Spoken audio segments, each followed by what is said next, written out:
I really was rooting for this game. I mean, when Deathloop first came on, we had two black leads. The black gaming community was so excited, and I was so happy to be reached out to by Bethesda with a review code in my inbox. I was really rooting for this game.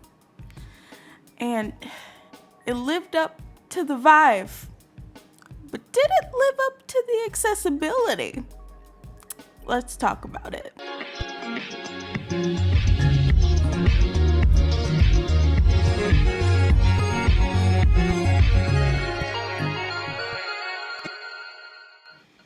What's up, y'all? It's Kennedy from Dynamic Reactions, and welcome to The Level, my new series where I review games and talk about their accessibility for disabled gamers.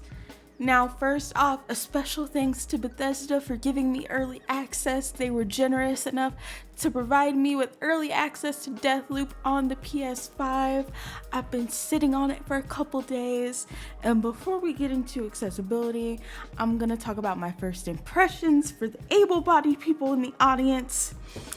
The game itself, as you would expect from Bethesda, the immersion was incredible. You really got that 50s, 60s vibe, everything from the haptic feedback, having you feel everything on a PS5 DualSense if you're blessed enough to have one, to the vibe of the environment was just immaculate. Everything that you would expect from Bethesda. The music was beautiful. Colt and Juliana's DAs were having such gorgeous conversations and chemistry. It was the kind of stuff that made me want to be able to push through this game with every cell of my being, not just as a black person, but as a gamer, because gosh darn it, they were so cute, and I wanted to know more about their story. But unfortunately, because of the lack of accessibility in this game, I was not able to push through. If you are an able-bodied gamer, I highly suggest that you pick the game up. It's a ton of fun, it's heart-pounding, it's immersive, and it's a really cool adventure and something that people of color should definitely not miss out on if they are able to play. With that being said, let's get into these accessibility options. What's there and what is it? Let's get into the accessibility of it or lack thereof. Okay, positives. Their haptic feedback on the PS5, as always, is amazing. If you are lucky enough to have a DualSense and you played a PS5 exclusive game, everyone should know what I'm talking about. The haptic feedback is incredibly detailed. I do not recommend having adaptive triggers on if you are disabled and you want to try this for this game, because if you're in the middle of a fight and your gun gets jammed, the triggers will lock up on you, and that can be incredibly tiring. I'm not the biggest fan of that, or adaptive triggers in general, so just keep that in mind. We do have waypoint indicators and enemy awareness indicators visually, and a little bit on the sound side. There's little guitar sound cues that alert you to their awareness of you, as well as these very nice size visual indicators to let you know how close they are to seeing you and if they see you at all. Hey y'all, it's Kennedy from Editing Future, jumping back in to add some things. I completely forgot to mention subtitles. There are subtitle options in the game. However, there's no way to preview them, which is a little odd, so you won't know what size you like. They're small, medium, and large. As far as in-game text goes, there are different formats and fonts of in-game text in the game, and there's no way to really like pull them off the page to make them easier to read in a Life is Strange way, if that makes sense, if you've ever played that game. So in that sense, visually things can get a little iffy, but the caption sizes, in my opinion as a sighted person, are nice. Medium was a very good size for me. In-game text has a long way to go though. All right, back to the rest of the video. The negatives. There is no button mapping. You go to your controller map, Bethesda just gives you this map of controls. Like, it is what it is. You're not able to change it. I don't know if that's the case on PC or not. I will see, as I have a wonderful friend who's playing on PC today on Twitch. But there's no sort of button mapping or anything that you could do other than a couple of options in the settings menu where you could switch certain weapons to the different hands of Colt. As far as aiming goes, as a motor challenged person, the one thing that I struggle with in FPS games, period, is aiming. Shooting games, period, is aiming.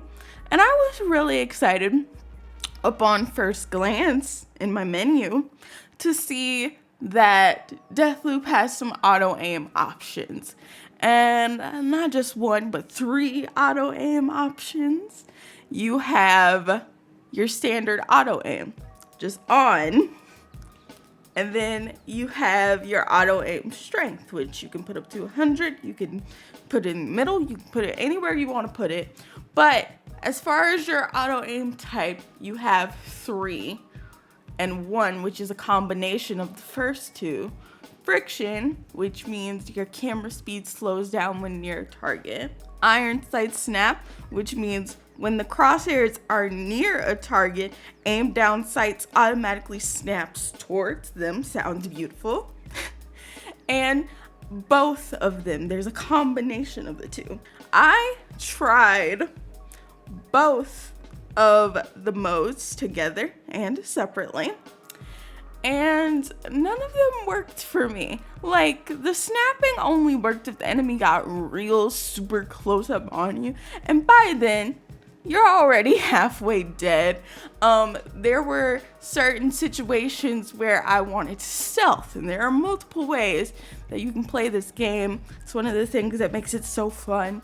But there are multiple times that I wanted to stealth and use my silencer gun and be happy-go-lucky, and I could not get those perfect shots that I needed, even if I couldn't get a headshot to down an NPC quick enough to where they wouldn't alert the other NPCs, because I'm telling you, once they alert those other NPCs, it's over in the streets unless you run and machete them real fast. So that made getting through the boss fights, the one boss fight that I did try to attempt, really hard. The good thing though is that a boss fight isn't like a boss fight in the sense of there's only one way that you can win this. The map is wide, the fighting style does not change. You are able to go about the boss fight however you please.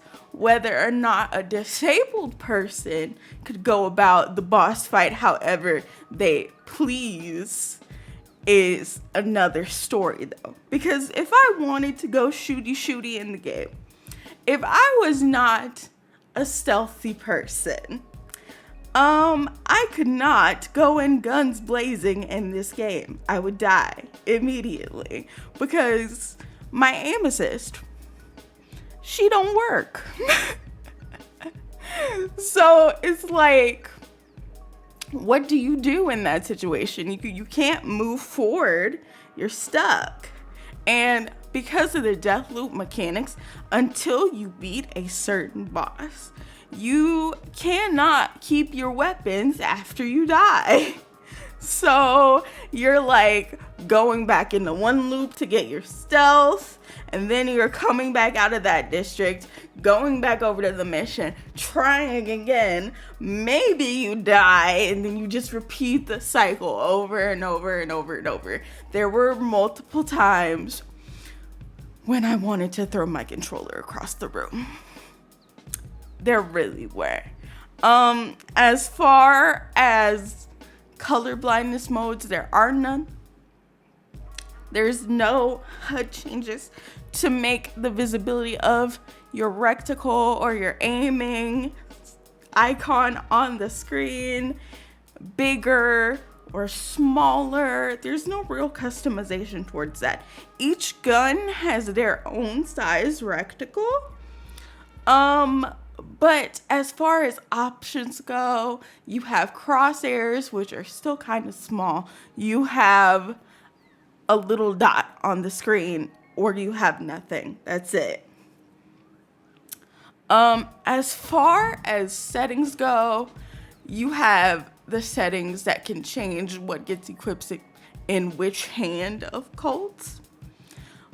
But other than that, there's little to no settings descriptions as to what everything actually does. Like, I've never played a Bethesda game before. I would like to know what some of these settings do when I hover across their name. Some of them had that, some of them did not. It was just overall, other than the vibe, an incredibly disappointing experience. I feel like Tyra Banks just being like, I was rooting for you, because I genuinely was. I wanted to enjoy this game. I wanted to get through the story. I was intrigued. I was there. However, the game is just not accessible for me. And these are things that Bethesda can fix with a patch. And I truly hope that they do in the future, because I really want to finish this game. But when it's all said and done, do I feel comfortable bringing this to my community in a stream? The answer is unfortunately no, because we would be stuck there for hours. Now, to sum it all up, to put it down in the nitty gritty, could you play this game if you were completely blind? Absolutely not. There's no sort of sound indicator to indicate that you're going in the right direction. There's none of that. You would not be able to play this if you were completely blind. If you have some motor delays like I do, and your fingers are kind of slow in reacting to the signals of your brain, without auto-aim, it makes things very, very difficult. Deaf, you could. There's a lot of haptic feedback and things there for you. But again, I'm not a deaf person. I'm not as well versed in that area. I will keep an eye on some friends to see if they can play it as well and keep you guys updated with that feedback. But overall, this game's accessibility, while the story is beautiful, while the VAs are on point, while the environment is gorgeous, the accessibility just wasn't there. And it makes me really sad to say that, because this is a game, again, with two black leads who I personally fell in love with within the first 5 minutes of playing this game. And the fact that I don't get to experience it because of lack of accessibility, and the fact that other disabled people and disabled people of color don't get to experience it because of the lack of accessibility, is extremely upsetting. There was an article in 2019 or 2020 when the VP of Bethesda said that he thought that accessibility was the next big wave in gaming and the next challenge. And I challenge Bethesda to live up to their words in this moment. Development is not easy. Accessibility is an entirely different lens to look through, but that is no excuse. So I challenge you guys to reach out to other disabled people, help come up with an accessibility patch, because everybody deserves to play your game. That being said, if you're able-bodied, go ahead, have fun. If you're disabled, don't do it. Especially if you're motor challenged, small motor challenged. My hands were throbbing yesterday trying to get through a boss fight with a visionary. Don't do it. Yeah, that's my 2 cents. Thank you guys for sticking around for this review of this game. It's my first review of a game on the channel. Feel free to comment, tell me your thoughts, like and subscribe. There will be more of these. I stream live every single Monday, Wednesday, Thursday, and Saturday at 2 p.m. Eastern. Feel free to check out the other content on the channel as well as my socials. Tell me what you thought about Deathloop when it comes out tomorrow. And yeah, I will see you guys on the next one. Peace out.